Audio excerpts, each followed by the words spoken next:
August 27, 1964, Grandma Kemper is sitting at the kitchen table editing the manuscript of her Boy Scouts book, Boy's Life. Her 15-year-old grandson Edmund walks up behind her and puts 2 bullets in her head. He then stabs her 3 times. He later explains to police why he did it and just wondered how it would feel to shoot Grandma. That's brutal. But in the great scheme of things, it was the least shocking of Edmund Kemper's crimes. To know the man, you have to know the child. Ed Kemper was one disturbed kid, but it's not surprising when you hear some details about his life. That day, when he shot his grandma, someone he loved dearly, he then stabbed her 3 times, and he said he had to make sure she was well and truly dead because he didn't want her to suffer.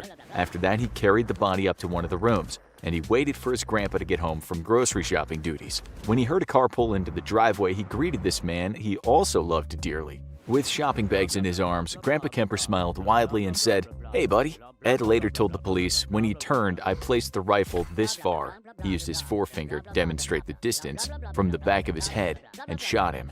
By the time Ed was 15, he was already messed up, although we think we didn't really need to tell you that. This kid, massive in height and build with a very high IQ, was not like other kids. He wouldn't be like other adults either. Unless it's not that unusual to sleep with the heads of the women you've killed. Kemper blamed his mother for that, for the most part at least. Clarnell Kemper wasn't easy to please. She'd grown up wanting only the best. She was intelligent and very ambitious in high school, expecting to marry the ideal American Prince Charming. She got what she wanted, too. After finishing school, she became president of the National Federation of Federal Employees. She stood at a great height, both figuratively and literally, but even the best wasn't good enough for her. That's when she met Ed's father, also called Edmund. He was a behemoth of a man standing 6 foot 8 inches. He wasn't a man to be messed with, his status as a Special Forces commando in the Army impressing the hard-to-please Clarnell. Then Ed Sr. went to war, fighting in the Devil's Brigade, an outfit known to take on the riskiest missions from which many soldiers did not come back.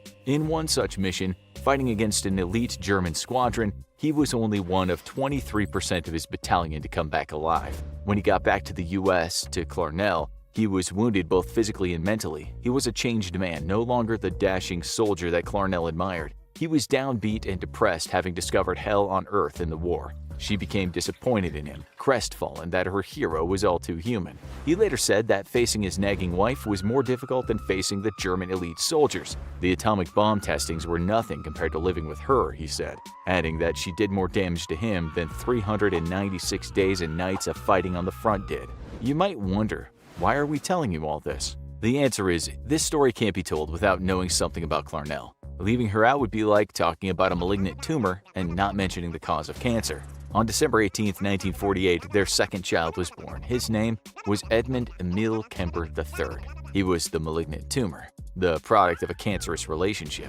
He grew up with his mother after Kemper Sr. could not take it anymore and left the family home. Now young Ed became the sole focus of Clarnell's frustrations and failures, belittling him at every opportunity she got. Growing up, his mother used his sisters to bully and harass him. He was made to feel shame about himself, something from which his mom derived much enjoyment. For that, young Ed would sometimes cut off the head of his sister's dolls. As you know, he'd be preoccupied with the heads later in life. One time, his sister teased him about his crush on his teacher, to which Ed replied, "If I kissed her, I'd have to kill her first." Fearing her own son, Clarnell locked him in a basement in the dark, making him sleep there with the scurrying rats. As he got taller, she moved his bedroom down there for good, turning the key to the sounds of his sobbing.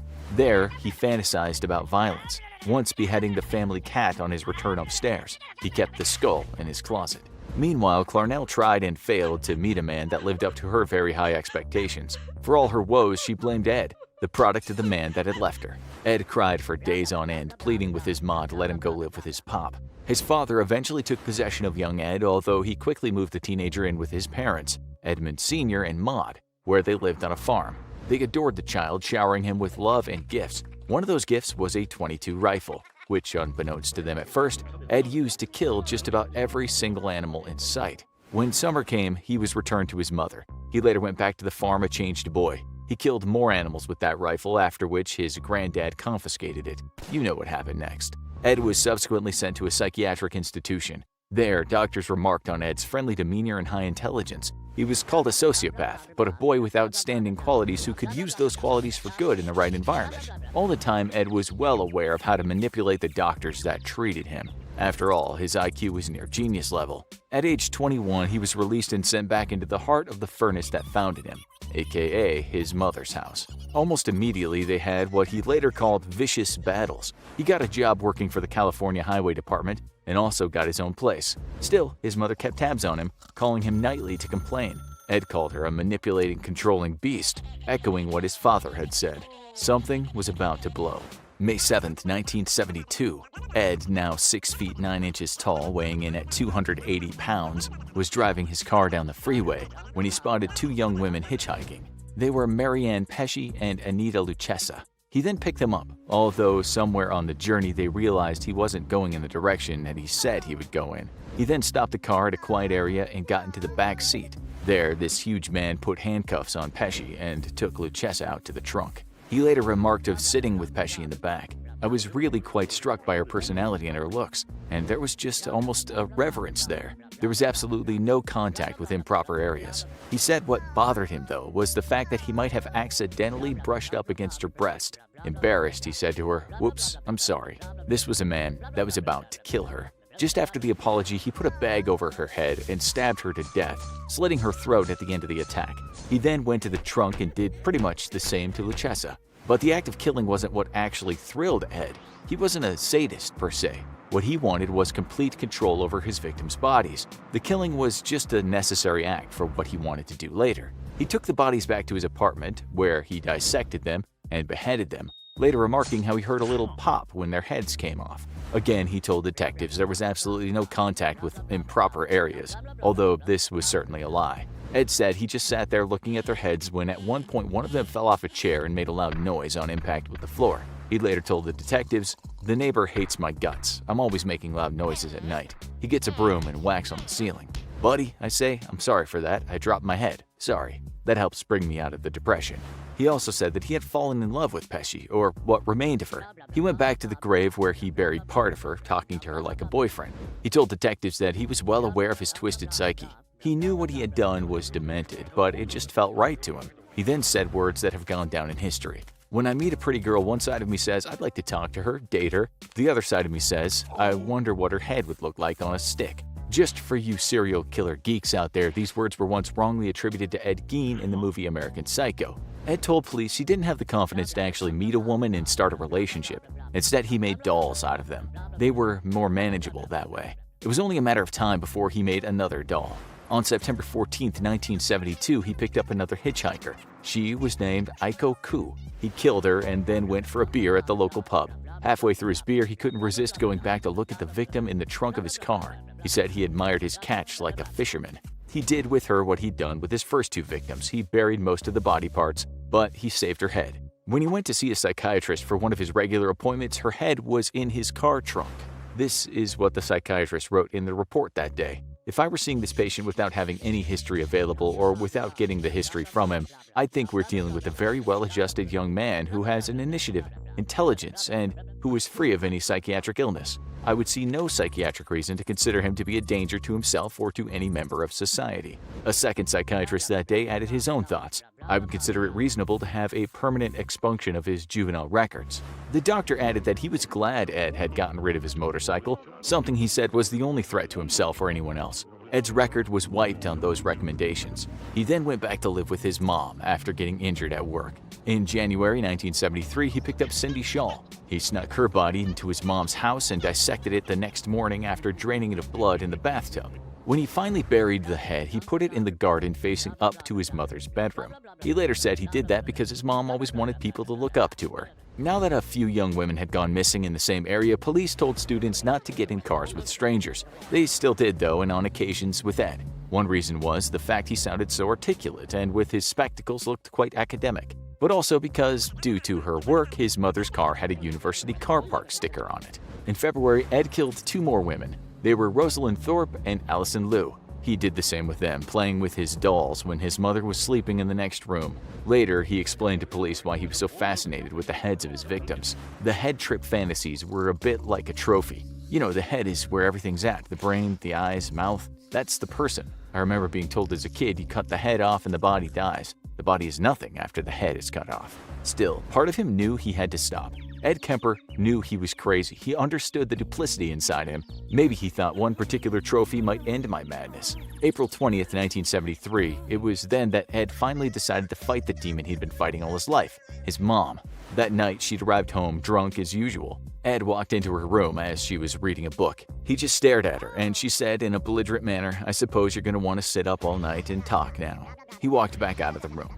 At 5:15 a.m., she was sound asleep in her bed. Ed walked in and hit her over the head with a hammer. He grabbed her moaning body and slit her throat. He stood there just looking at her, thinking how weak she was. He asked himself how this thing in front of him had managed to have such power over him his entire life. He cut off her head and put her larynx into the garbage disposal, taking much enjoyment from that part. He said he did this because of all the complaining she'd done throughout his life. But when he turned on the machine, the organ wouldn't quite go down. He later told detectives even when she was dead, she still wouldn't stop expletive at me. I couldn't get her to shut up. What remained of her head he placed on a shelf and screamed at it for an hour or so, intermittently using it as a dartboard. Ed then got on the phone and talked to his mother's closest friend, Sally Hollett. He told her he'd arranged a surprise party for his mom and could she come around the house. He killed her too, sleeping with her head in his mother's bed. It was at that moment that he realized something. There had been no need to kill anyone except his mother. He later recalled his decision to stop killing. The original purpose was gone. It wasn't serving any physical or real or emotional purpose. It was just a pure waste of time. Emotionally, I couldn't handle it much longer. He drove to a call box many miles from home and phoned the police. He told cops he'd killed his mother and her friend, but they didn't believe him and told him to call back later. He then called back again, this time asking to talk to a cop that he knew. One of the reasons Ed had gotten away with his crimes is he used to drink with the police at a local bar. They'd tell him about their hunt for the killer. No one ever expected Ed, the amiable, clever fella, to be a killer. He later said in interviews that when his victims got in the car with him, they'd discuss the terrible maniac doing such terrible things. He'd think, man, how come they never suspect someone like me? It was this high IQ and obvious capacity to fool others that made Ed Kemper the focus of the FBI's new serial killer unit, which formed the basis of the Netflix series Mindhunter. He might have been a monster to the public, but for cops and criminologists and the media, he was an endless source of information. One time, when being interviewed back in the day by the FBI's famed mindhunter Robert Ressler, Ressler got anxious and pushed the button for the guard to come. Ed looked at him and said, "I could screw your head off and place it on the table to greet the guard." By the time the guard arrived, Ed had said he was just kidding. Ressler later recounted, "My mind raced. I envisioned him reaching for me with his large arms, pinning me to a wall in a stranglehold and then jerking my head around until my neck was broken. It wouldn't take long."